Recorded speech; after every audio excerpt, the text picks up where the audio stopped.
Welcome to At Home Chef, where along with professional chefs, we prepare and deliver to you select gourmet entrees that you cook and serve in your kitchen at home. You too can be an at-home chef.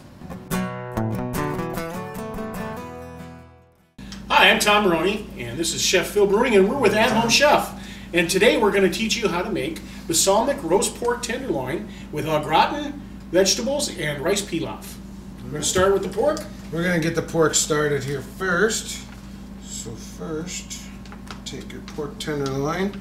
We're going to just put that into a little roasting pan there. And we got some balsamic vinegar and some salt and pepper. Now you don't want to use all this salt. We give you a little extra, so you want to season to taste. With this balsamic vinegar, you want to pour it slowly over the pork tenderloin here so it gets all coated. And that extra on the bottom isn't going to hurt anything. Just want to make sure you get all that nice and coated.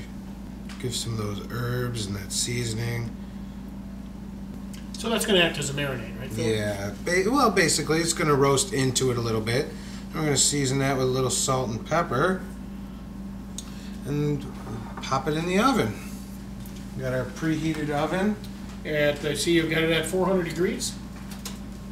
That's right, and we're just going to set that in there.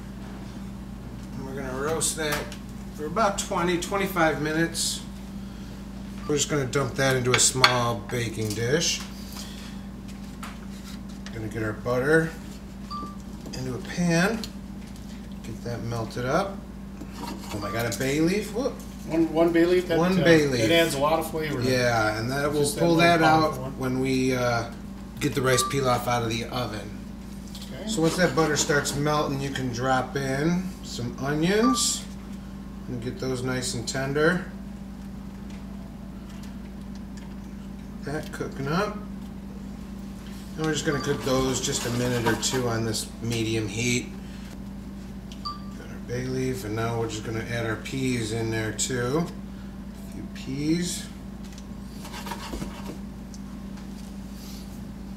And after 2 or 3 minutes, just until those onions get nice and tender. And then we're going to add some water, and then we're going to pour it over our rice and into the oven. Okay. We just want to get those onions nice and tender. And you can turn the heat up now. And then we're going to put our water in.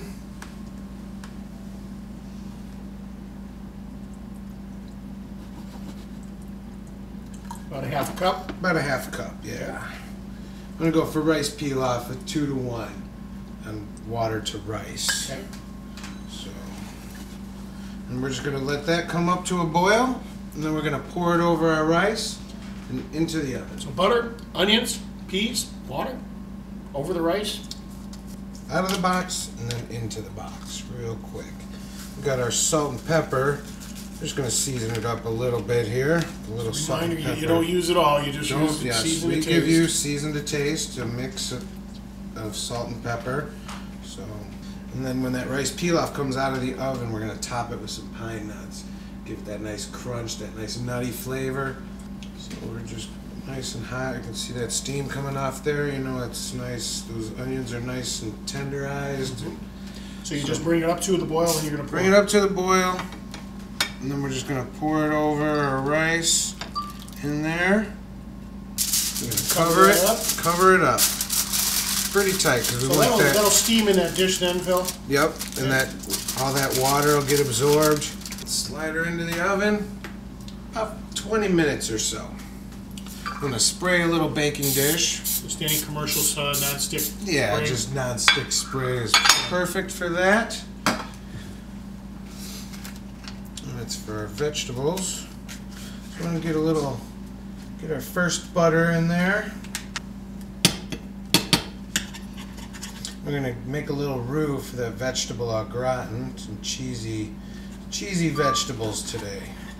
So we'll get that butter melted up. We got some flour. If you've never made a roux before, it's just a thickener for sauces.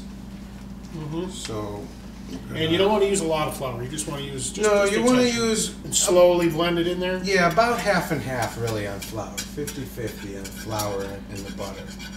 But it depends. If you want it a little thicker, you can go a little thicker. I see. So just once that butter's melted, just slowly add it in there and just keep whisking it in. You know, you don't want lumps in there. We're not looking for grandma's gravy, are we, Tom? Nope. Get that flour all incorporated in there. You got the start of a nice thick sauce. Oh, that looks Now, pretty reminder, good. folks, it does come with a lot more flour than you probably will need. But just in case, if you need it a little, like it a little thicker, you can do it and add more if you like. You can make it as thick or as thin, you know, if you want them a little thinner, that's fine. Yep. You can always add a little more milk if it gets too thick for you at the end.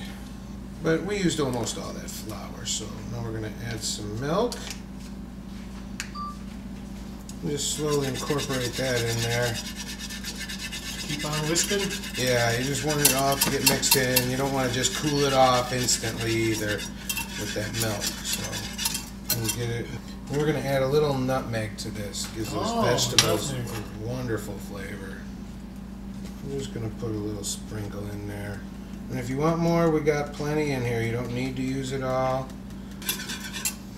And a little salt and pepper, of course. Get it nice and creamy.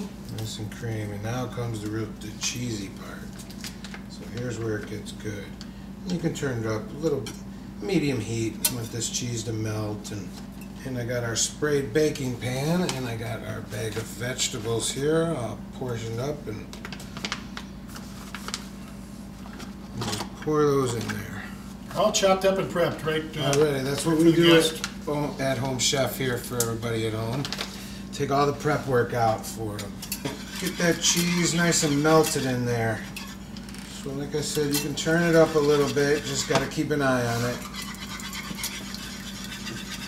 Now we're just going to pour that over our vegetables, pop those in the oven for 20 minutes or so. And before that cheese gets all melted, we got our second butter here that we're going to get going over here. That we're just going to add breadcrumbs to, just for the topping.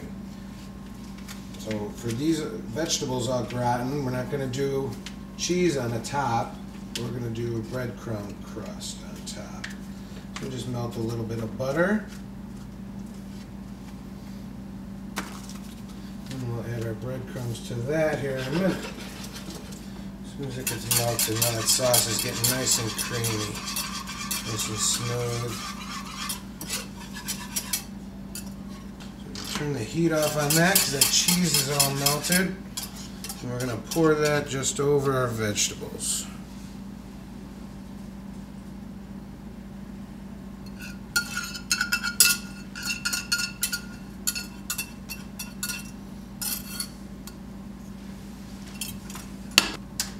Our butter's all melted there. We're just going to add our breadcrumbs. Our breadcrumb mixture has a little bit of cheese in there, just to some Parmesan cheese in there. So it's all mixed up and ready for you already. I'm going to set that on top of those veggies. Pop it in the oven, uncovered. Just spread those out. And pop those into the oven.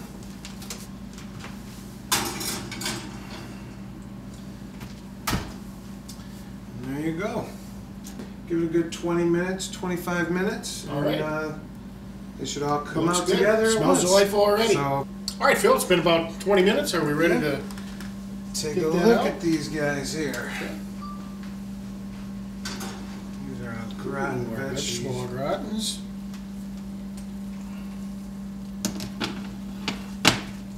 That nice brown breadcrumb mixture on there. Oh, Our pork tenderloin is done. Top off with some pine nuts, that'll add a little crunch a to little it. crunch, and some great flavor. And there you go. And today we've learned how to make a balsamic roast pork tenderloin with vegetables au gratin and a rice pilaf with pine nuts. You too can be an at-home chef.